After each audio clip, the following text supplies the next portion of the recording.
Good morning student. आज मैं class 7th का इंग्लिश का चैप्टर 2 करवाने जा रही हूँ। आप देखते जाएं और अपनी कॉपी में नोट करते जाएं। चैप्टर 2 है अपना dishonesty is a bad cause. ठीक है, ये अपना चैप्टर 2 है, नोट कर ले इसको। फिर अपन ये करवाऊँगी थिक एंड आंसर्स। मैंने सारे कॉपी में नोट किए, मैं कॉपी में क्वेश्चन पढ़ रही हूँ, कॉपी में आंसर बता रही हूँ। आप बुक में क्वेश्चन देखते जाए और कॉपी से आंसर लिखते जाओ। हाउ डिड द मजिस्ट्रेट से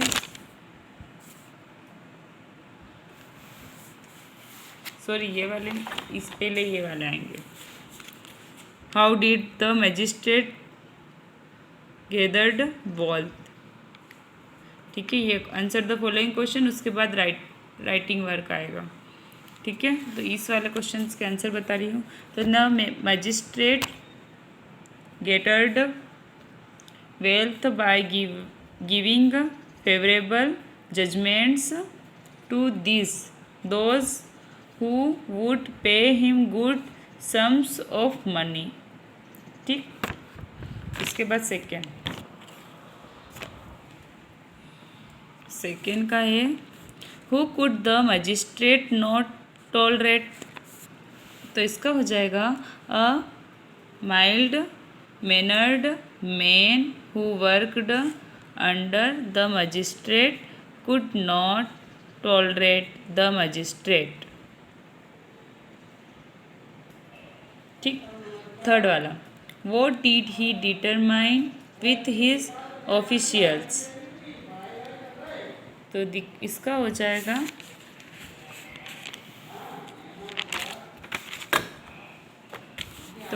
है he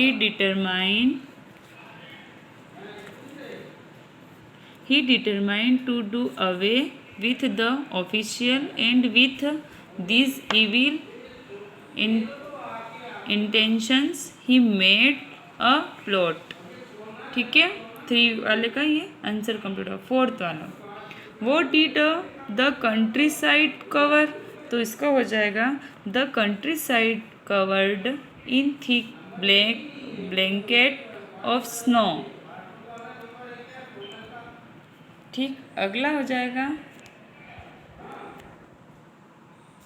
अगला है आपका why did the official become agree to go। तो इसका हो जाएगा the official become agree to go because he know that he could not disown by the magistrates meaningless order। ठीक है, मीनिंगलेस ऑर्डर 5 का। इसके बाद आ जाएगा अपना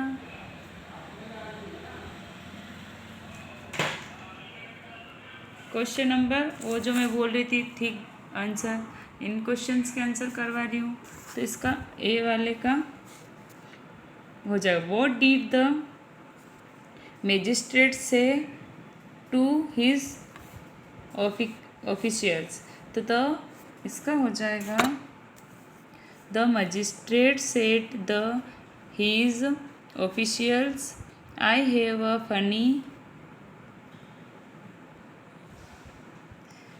fancy for some fresh ripe strawberries। I want you to go out and bring me some। ठीक है, अब दूसरा question why could the officials not refuse to magistrate। तो हो जाएगा the official could not refuse to magistrate because he know that he could not disobey the magistrates meaningless order। ठीक है, what happened when the official come back। Third का, तो इसका answer हो जाएगा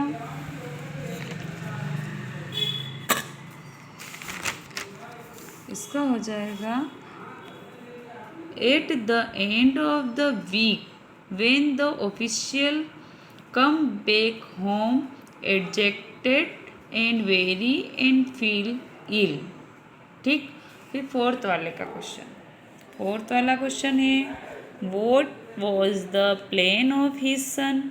तो इसका हो जाएगा his son went to meet the magistrate and said my father has fallen seriously ill after अ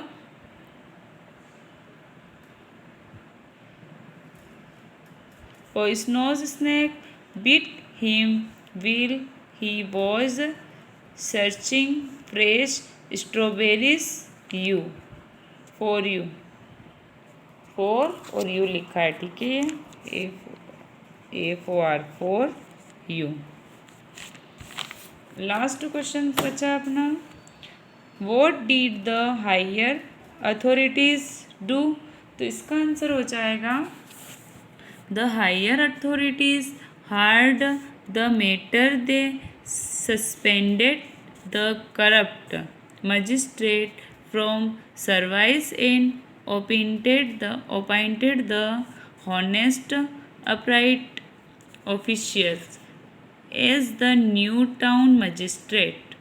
ठीक है, ये 5 क्वेश्चंस के आंसर कंप्लीट हो गए हैं। इसके बाद मैं आपको बुक वर्क कंप्लीट करवा रही हूँ, तो बुक खोल के रखते जाए सामने अपने और नोट करते जाए। ठीक है, यहाँ तक ये सारे क्वेश्चंस के आंसर बता दिए मैंने, अब ये बता रही in the ancient time there was a corrupt magistrate in a city। इसका हो जाएगा true. He often rebuked the dishonest man even for no fluids। इसका हो जाएगा false. He surrounding countryside was covered in thick blanket of snow। इसका हो जाएगा true. The official went home and packed his thing। इसका हो जाएगा true. The magistrate was not silent. इसका हो जाएगा फॉल्स। इसके बाद आप लोगों को फिल इन द ब्लैंक्स ऊपर ऑप्शन दिए उससे देख के भी भर सकते हो आप लोग। There was a corrupt magistrate in a city. He often rebuked REBUK rebuked the honest man. The surrounding countryside was covered in thick blankets of snow। Dishonesty has no more life।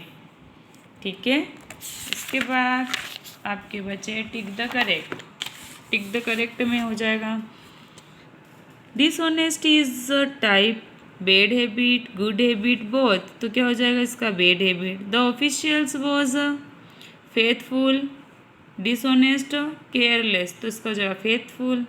The magistrate ordered to collect हो जाएगा graphs sweets और strawberries. तो कहीं पे stick हो जाएगा अपना strawberries. The age of the officials son 4 years 11 years और 8 years। तो क्या हो जाएगा 11 years। ये चैप्टर आपका चैप्टर 2 कंप्लीट हो गया है क्लास 7th वालों का।